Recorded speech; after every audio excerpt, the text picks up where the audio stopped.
Hola a todos, bienvenidos a otro repaso más de la Escuela Sabática Inverse en Español en GYC Paraguay. Y hoy tenemos a dos invitados muy especiales y les voy a pedir que se presenten, que nos cuenten de dónde son, a qué iglesia asisten y por supuesto sus nombres. Vamos a empezar con Carlos. Hola Priscila, un gusto saludarle y un gusto saludarle a todos, ¿verdad? Mi nombre es Carlos Román, soy de Saltos del Guairá, departamento de Canindeyú del Paraguay, y estoy en la iglesia de Saltos del Guairá, estoy apoyando en la iglesia, no estoy con ningún cargo, pero sí siempre estoy ahí en las actividades de la iglesia, entonces apoyando, ¿verdad? Y actualmente estoy trabajando también acá en Salto, entonces hasta, vamos a decirle, hasta donde haya nuevos planes, ¿verdad? Porque mi objetivo también es ir a estudiar en algún momento en la universidad adventista, ¿verdad? Ya sea donde toque. Bueno, muchas gracias Carlos. Nuestro siguiente invitado.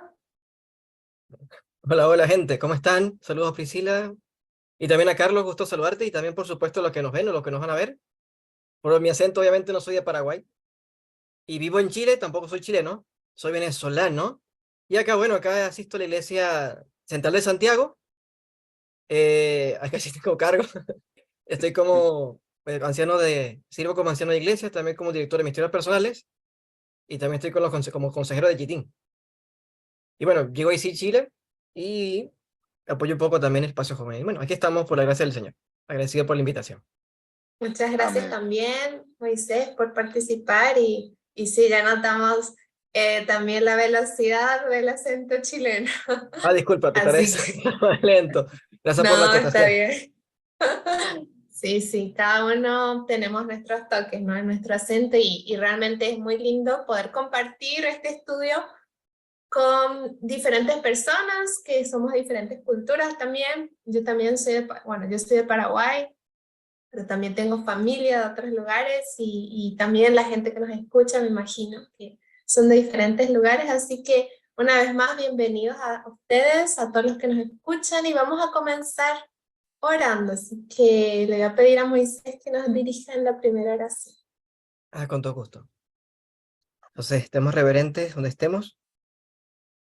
Padre bendito, solo la providencia sabe el alcance que tiene programas como estos, programas de esto de la palabra, y qué tema tan especial de ver a Cristo como nuestro abogado, como el que nos defiende, como el que desea intensamente salvarnos.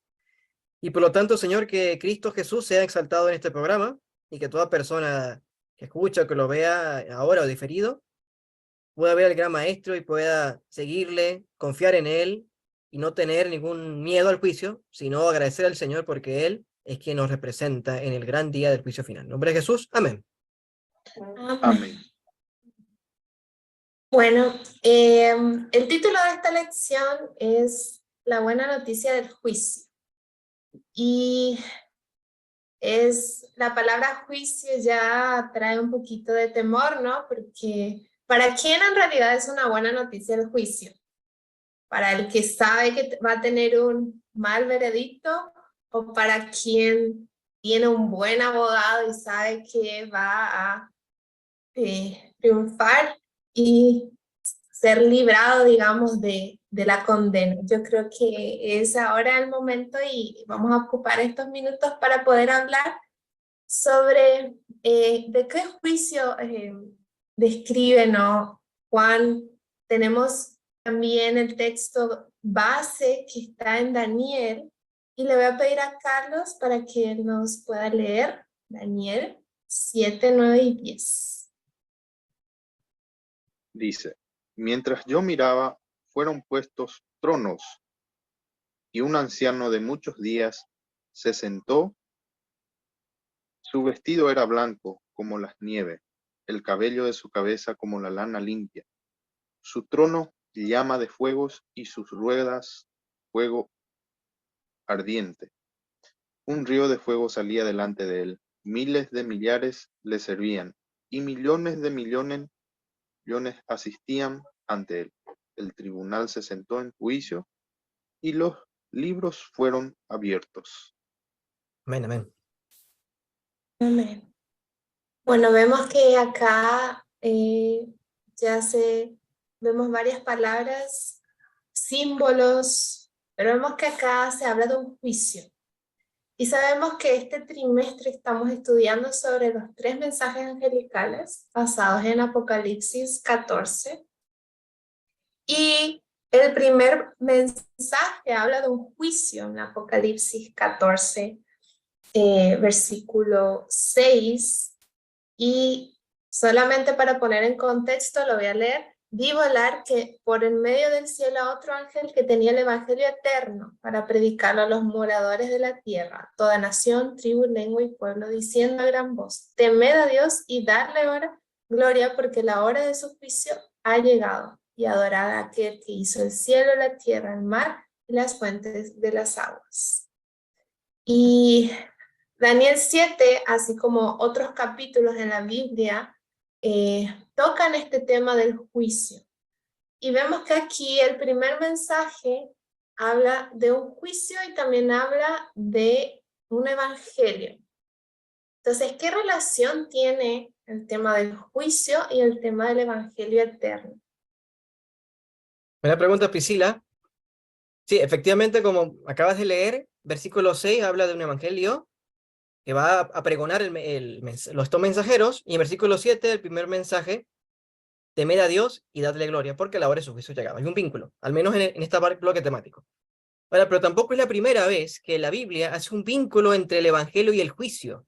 De hecho, Isaías lo hace, el profeta Joel lo hace, el profeta Miqueas lo hace, el profeta Malaquías lo hace, y también Habacuc, que voy a referirme brevemente en el profeta Habacuc. Pero antes de referirme a Habacuc, quiero mencionar rápidamente qué es evangelio, porque estamos hablando del vínculo entre evangelio y juicio. Juicio podemos entenderlo, de hecho, al menos creo que te hablan del juicio y te imaginas el abogado, el acusado, el tribunal. Alguna idea tenemos, por lo menos. Pero ¿qué es eso del evangelio? Bueno, el evangelio, curiosamente, en el Antiguo Testamento no está la palabra evangelio como palabra, como tal. Sin embargo, el apóstol Pablo, inspirado por Dios, en Gálatas dice que cuando a Abraham se le dice que en él serán benditas todas las naciones de la tierra, se le estaba evangelizando. Entonces el evangelio, esa promesa de que en Cristo Jesús, ¿quién es la bendición del mundo? ¿Qué significa esto? Que básicamente que en Cristo Jesús toda la humanidad tiene la oportunidad, sin distinción alguna, de aceptar el plan de salvación. Ese es el evangelio, esa es la buena noticia, que de hecho la palabra significa eso, la gran noticia o buena noticia del evangelio. Entonces, esta buena noticia, ¿por qué entonces un juicio? De hecho, me gustó mucho tu introducción, porque hablabas de una buena noticia en juicio, cuando el juicio siempre nos causa temor. Siempre. Realmente, si te llega una carta a tu casa y te dice, eres llamado al juzgado tal, ¿en qué me metí? O me estarán confundiendo con otra persona. En todo caso, la Biblia sí vincula el evangelio con el juicio y con algo positivo. Por ejemplo, en Habacuc, el profeta, donde él habla de un juicio futuro que viene, menciona que aquel que permanece en la expectación del juicio, mas el justo por la fe vivirá. Que para permanecer firme en el juicio se requiere fe. Y el apóstol Pablo también se trae a colación a Habacuc, en esta vez en Romanos capítulo versículo 16, y él dice: porque no me avergüenzo ¿de qué? Del evangelio, porque es poder de Dios para salvación a todo aquel que cree, judío primeramente y también el griego. Y ahora Pablo cita Habacuc 2, versículo 14. O sea, Pablo entiende que el juicio, la persona del juicio, permanece firme, permanece de pie por la gracia de Dios, por la fe. Entonces, esta buena noticia del juicio es la noticia que toda la humanidad, si acepta a Cristo Jesús, puede permanecer firme ante el juicio, porque no va a ser Priscila, ni Carlos, ni Moisés quien va a estar delante del juicio, sino es Cristo mismo quien lleva nuestro caso, y por supuesto en su vida inmaculada somos aceptos en el día del juicio final. Eso quería aportarlo. Gracias. Realmente gracias a ti por hacer darnos una explicación muy clara de la relación, porque a veces vemos como estos dos temas muy separados entre el juicio, algo malo, y el evangelio, algo bueno, pero cuando lo vemos relacionados y los dos juntos, vemos que no tenemos nada que temer en el juicio, y que en realidad quien está al lado nuestro es Jesús y quien nos representa es Jesús. Y interesante también es pensar que quien es juzgado no solamente es el ser humano, no solamente es Moisés, no solamente es Carlos, Priscila, sino también es juzgado Dios en ese juicio. Parece algo que no tiene sentido, pero en realidad si pensamos en el contexto de la gran controversia y cómo Satanás está acusando no solamente al ser humano, sino a quien acusa directamente es a Dios en realidad. A quien dice, tú no eres justo, tu ley es imposible de cumplir. Y no hay, digamos, amor. La gente no obedece por amor, sino por temor. Entonces Dios está siendo también acusado frente a todo el universo. Y por eso que el juicio tiene un doble papel. ¿Y de qué manera entonces el juicio revela también el carácter de Dios al universo? Y respondiendo a esa pregunta, ¿verdad? Difícilmente, ¿verdad? Nosotros los seres humanos podamos limpiar nuestra mancha con el pecado, ¿verdad? Y tenemos también un acusador, ¿verdad? Que es Satanás, ¿verdad? Que está ahí prácticamente exagerándolo de tal manera, ¿verdad? Los pecados, ¿verdad? Que nosotros imposiblemente podamos limpiar, ¿verdad? Pero Jesús prácticamente obtuvo esa victoria, ¿verdad? Y a través de qué? Su muerte en la cruz. A través de la muerte en la cruz, Jesús obtuvo ese, vamos a decirle, obtuvo esa victoria, ¿verdad? Sobre el pecado, ¿verdad? Entonces también ahí nos refleja, ¿verdad? El carácter de Jesús, ¿verdad? El carácter de amor que tiene por su creación, ¿verdad? Por los seres humanos, y delante del universo, ¿verdad? Prácticamente demostrando, ¿verdad? Porque realmente estamos en un momento de controversia, ¿verdad? Donde el mal contra el bien, ¿verdad? Y sabemos que hay mundos que están observando, ¿verdad? Lo que está sucediendo hoy en día, ¿verdad? En nuestro mundo. Entonces, a través de la muerte de Jesús, entonces podemos prácticamente obtener esa victoria, ¿verdad? No por nosotros, sino por Jesús, ¿verdad?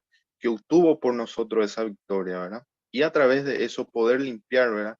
Las manchas del pecado, porque realmente nosotros, los hombres, prácticamente imposible que limpiemos nuestras manchas, nuestras propias manchas, ¿verdad? Entonces, gracias a eso Jesús nos demuestra también su carácter y delante del juicio, ¿verdad? Que realmente va a demostrar, ¿verdad? O ya demostró, ¿verdad? En la cruz. Amén. Y ahí tocaste el tema, ¿no? Del papel de Jesús. ¿Cuál es la función de Jesús entonces en el juicio? Qué Adelante. interesante, porque de la pregunta que hizo Priscila, el autor de la lección puso un texto que es Salmo 51, un texto poco usado para hablar del juicio, y donde dice allí que venzas cuando sea juzgado, y allí el sujeto que es juzgado es Dios. O sea, Dios es puesto en tela de juicio. Entonces Dios va a demostrar, tanto con la cruz como en el juicio, que es amor y es justo. Y eso creo que es súper lindo, que aborda la lección también. Entonces, Así, preguntaba sobre relación a lo que hace Cristo, ¿verdad? ¿cuál Ok, es, mira, cuál- cuál es la función de Cristo en el juicio? es llamativo porque el autor también de la lección nos comenta, Mark Finley, que en Apocalipsis 4 y 5 hay una puerta abierta, ¿ok? Hay un tesis doctoral al respecto, pero sí voy a mencionar que cuando empieza esa sesión de Apocalipsis 4 y 5 hay unas piedritas que son mencionadas. ¿Por qué menciono esto? Porque en el santuario terrenal, el sacerdote tenía unas piedritas en el pecho. ¿Qué simbolizaba eso? Dice el número 11, versículo 14, que esas piedritas significaban que el sacerdote tendrá por memorial a los hijos de Israel. O sea, esas piedritas simbolizan, dicho Helen White en el libro Cristo y su santuario, ella comenta, que eso simboliza que Cristo nos lleva en el corazón. Por un lado, o sea, ¿qué papel de Cristo tiene en el santuario primero? Él nos lleva en su corazón. Toda alma arrepentida, Cristo la representa ante el juicio. Eso es lo que sucede en el juicio. O sea, Dios desea llevar el alma de todo creyente que se arrepiente. Y Él dice, Él es mío, yo lo compré, y entonces en el juicio somos vindicados. Eso lo hace Cristo Jesús. También conocemos un texto muy claro, que abogado tenemos, al Jesucristo el justo. O sea, Él no solamente Él desea salvarnos, sino que es nuestro abogado, o sea, realmente desea salvarnos. Y me gustaría citar lo que hace Ellen White en Conflicto de los Siglos, porque de esta forma entendemos de forma práctica qué significa esto que Cristo sea nuestro abogado. Ella dice, en la página 476 del Conflicto de los Siglos, del capítulo El juicio investigador, Jesús no disculpa sus pecados, hablando de los creyentes que han pecado, pero dice acá, pero muestra su arrepentimiento y su fe, y reclamando el perdón para ellos, levanta sus manos heridas ante el Padre y a los santos ángeles, diciendo, los conozco por sus nombres, me recuerdo de ellos, los he grabado en las palmas de mis manos. Y dice allí, Jehová te reprenda, recordando cuando el evento que hay en Zacarías, que reprendió a Satanás porque Dios es quien te representa al Cristo. Yo creo que esta es la mejor forma de ver qué es lo que hace Jesús en el juicio. Eso sería. Gracias. Amén, qué linda cita. Saber que Jesús está a nuestro lado creo que trae realmente mucha paz, porque no hay mejor abogado que Jesús. No podemos contratar a ningún otro abogado que nos conozca como Jesús nos conoce y que nos defienda como Jesús nos defiende. Y para ir cerrando, ¿cómo entender la obra de juicio, cómo se está llevando a cabo este juicio hoy? Que hay un acusador que es Satanás, hay un juez que es Dios, hay un abogado que es Cristo, y hay unos libros en los cuales están escritos nuestras obras, nuestras intenciones. ¿Cómo el saber todo esto impacta en nuestra vida cotidiana el día de hoy? Entonces, en realidad, hoy para enfrentar este juicio prácticamente no tenemos que tener miedo, ¿verdad? Porque prácticamente Dios nos da una esperanza, ¿verdad? De que Él está con nosotros, ¿verdad? Él está a través prácticamente de su sacrificio, ¿verdad? Entonces poder enfrentar eso con el juicio con eso, ¿verdad? De que tenemos un abogado, de que Él nos va a representar, no por nuestros méritos, sino por sus méritos, ¿verdad? Que Él ha pagado el pecado por nosotros. Entonces prácticamente Satanás está ahí para acusarnos, ¿verdad? Tiene muchos argumentos, ¿verdad? Pero esos argumentos no van a tener peso, ¿verdad? En contra de lo que Jesús prácticamente sacrificó por nosotros. Entonces, no debemos de tener miedo. Amén, amén. Mira, me gustaría referir que esta idea de cómo impacta el entendimiento del juicio impacta en todo. De hecho, nuestros pioneros, cuando ellos entendieron la verdad del santuario, se desprendió grandes verdades. ¿Por qué? Porque inmediatamente al entender que Dios está haciendo un juicio en favor de los hombres, rompe el esquema de Dios. Porque la idea que se tiene, al menos del mundo cotidiano de Dios, es que Dios está como un, no sé, con un látigo viendo lo malo que hace para toma. Un Dios tirano que está lanzando rayos a todo aquel que hace mal, lo malo. Pero este juicio es a favor de los santos del Altísimo. O sea, Dios desea representarnos, desea salvarnos profundamente. Dios nos ama. Entonces ya ese vínculo te muestra un Dios amoroso, y profundamente amoroso y también justo. Y otra vez, esta vez voy a mencionar un autor que de hecho no es adventista. El autor llega a mencionar que el entender a Dios como un juez de toda la tierra, dice él, que está viendo lo que haces, te hace recapacitar o debería recapacitarnos en cómo actuamos, decimos, nos reportamos, nos vestimos. Por eso es que impacta en todo. Es decir, el cristiano, entendiendo que Dios está viendo nuestro caso, y que debemos confesar el pecado, nos lleva también un espíritu de entera dependencia de Cristo y de realmente confesar nuestro pecado. Y eso implica de los pequeños lo último, el mentir, no codiciar, no robar, también llegar tarde al trabajo, porque técnicamente estamos robando al jefe si no llegamos temprano al trabajo, el ser honesto. Fíjese cómo involucra la ética del cristiano, la conversión del juicio. De hecho, Ellen White cuando trata de hablar del juicio, ella menciona que todo lo que hacemos hay un ángel anotando, lo bueno y lo malo. Y que si viésemos los ángeles anotando lo que decimos y lo que hacemos, recapacitaríamos en lo que si viésemos estar en entera dependencia de Cristo.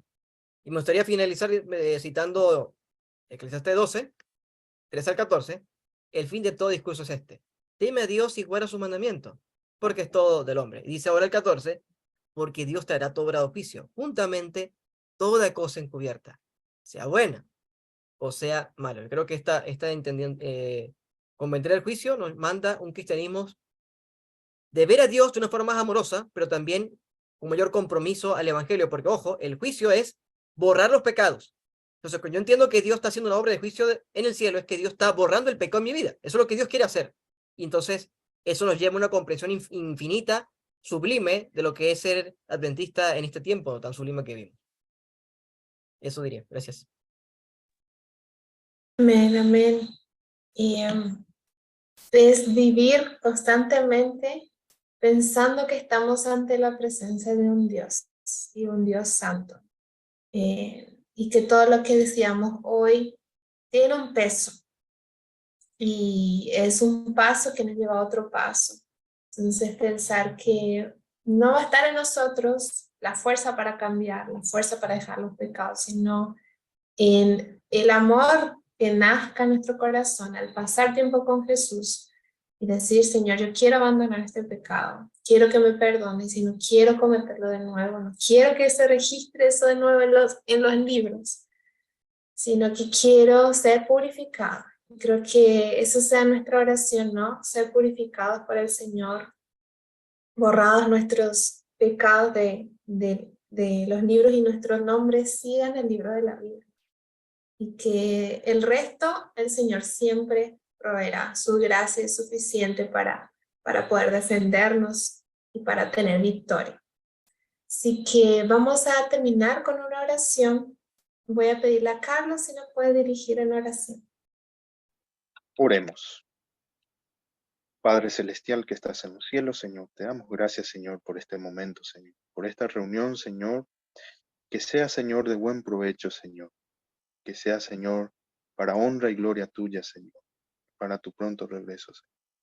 Así también, Señor, hablamos de temas muy importantes, Señor, sobre lo que es el juicio, Señor. Sabemos que tú, Señor, obtuviste la victoria, Señor, y nos diste, Señor, la oportunidad, Señor, de poder retomar, Señor, nuestro camino y confiar en ti, Padre. Tú estás con nosotros. Danos, Señor, la sabiduría, Señor, de poder comprender, Señor, cada día tu palabra, Señor, de estudiarla y meditarla, Señor, para poderlo poner en práctica, Señor, y poder alentar a otros jóvenes, Señor, a poder, Señor, adorarte, Señor. Te damos gracias, Señor, por este momento. Te ponemos, Señor, nuestra vida en tu mano. Que todo lo que hagamos, Señor, sea para honra y gloria tuya. Todo esto, Señor, te lo pedimos. En el nombre de Jesús. Amén. Muchas gracias y hasta la próxima. Otro repaso inverso en español, GYC Paraguay.